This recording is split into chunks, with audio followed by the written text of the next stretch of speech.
देखें तो ये बराबरी वहां चाहते हैं जहां औरत के मिजाज के खिलाफ है। हम्म। औरत सिनफ नाजुक है, ये इस बात को तस्लीम करते हैं, पूरी दुनिया मानती है कि मर्द के बराबर ताकत में औरत नहीं है। उसके जिस्म के अंदर उसकी साख्त बनावट ऐसी है कि नजाकत है उसके जिस्म। बहुत अच्छा। तो अगर तुम ये चाहते हो कि बराबरी का मतलब ये है कि मर्द धूप में मेहनत कर रहा हो, कमा रहा हो, माश की फिक्र करता हो, तो औरत भी उतना सब करे। तो देखें, औरत को इख्तियार है, वो चाहे जा करके काम करके अपने घर चलाना चाहे, लेकिन तुम बराबरी का मेयार इसी को बनाते हो कि मर्द जिस तरह के काम करता है वैसी ही औरत को करने की इजाजत दी जाए। हम्म। इसको ये बराबरी कह रहे हैं। हमने आपके सामने ये बात रखी है कि औरतों के हुकूक में न वो खिलकत में मर्द से अलग, यानी अल्लाह तबारक व तआला ने दोनों की खिलकत को बराबर फरमाया बराबर है। फरमाया। हाँ, साख्त अलग है। हम्म। और फजीलत के मुतालिक अगर आप बताएं तो कुरान ने तो साफ कहा है, वइज़ा बुश्शिरा अहदुहुम बिल उन्सा ज़ल्ल वजहुहु मुस्वद्दन। हम्म।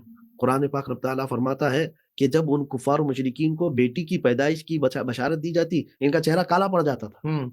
और इस चीज को रोका किसने? किसने रोका कि बेटी की पैदाइश पर नाक भौं मत सुखेड़ना और ना ही चेहरा काला करना। बेटी की पैदाइश पर तो रहमत आलम सल्लल्लाहु अलैहि वसल्लम ने इतनी बशारतें सुनाई। वाह वाह वाह। अल्लाहू अकबर। तो रब तबारक व तआला के अनवार और तजल्लियात का वो मरकज बन जाता है घर, हम्म। जहां बेटी की पैदाइश हुई हो। हुजूर पाक सल्लल्लाहु तआला अलैहि वसल्लम ने ये फरमाया, जिसने एक बेटी की तरबियत की और अच्छी जगह शादी करके दिया, उसके लिए जन्नत है। सुभान अल्लाह। जन्नत का जन्नत की ज़मानत दी है मेरे आका सल्लल्लाहु अलैहि वसल्लम। तो बेटी के पैदा होने पर पूरी दुनिया जो नाक भौं सुखेड़ रही थी, आज भी है ये हालात। हम्म। आज भी है, कितने जराइम है, कितने क्राइम है ऐसे कि लोग जा करके बेटी के हमल को अगर किसी तरह से मालूम करते हैं तो गिरवा देते हैं।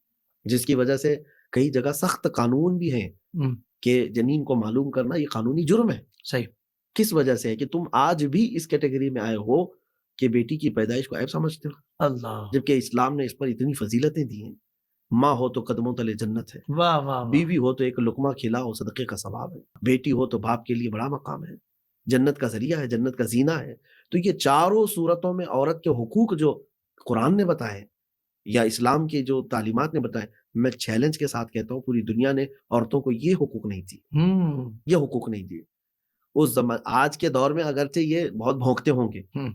इस्लाम के खिलाफ, लेकिन तारीख में अगर जाएँ, यहाँ तो हालात ऐसे थे हिंदुस्तान के कि अगर किसी औरत का शौहर इंतकाल कर जाए तो उसको तो जीने का भी हक नहीं था। जी बिल्कुल। सती एक रस्म हुआ करती थी कि उसको भी शौहर के साथ जला दिया जाता। ओह हो। और बाज़ ज़माने के बाद ऐसा हुआ कि नहीं, अब जलाया नहीं जाएगा, लेकिन उसको विधवा को अलग करके छोड़ दिया जाए जंगलों में। लेकिन उसको अल्लाह। वो हुकूक नहीं थे कि वो मुआशरे में रह सके। हाय हाय हाय। उसकी कुछ बाक़ियात आज भी जाहिल कौमों के दरमियान मौजूद हैं। मौजूद है। अगरचे पढ़ा-लिखा तबक़ा गैर नॉन मुस्लिम्स का भी इसको पसंद नहीं करता, नहीं कहते। लेकिन जाहिलों के यहाँ आज भी है कि जब कोई अच्छे खाने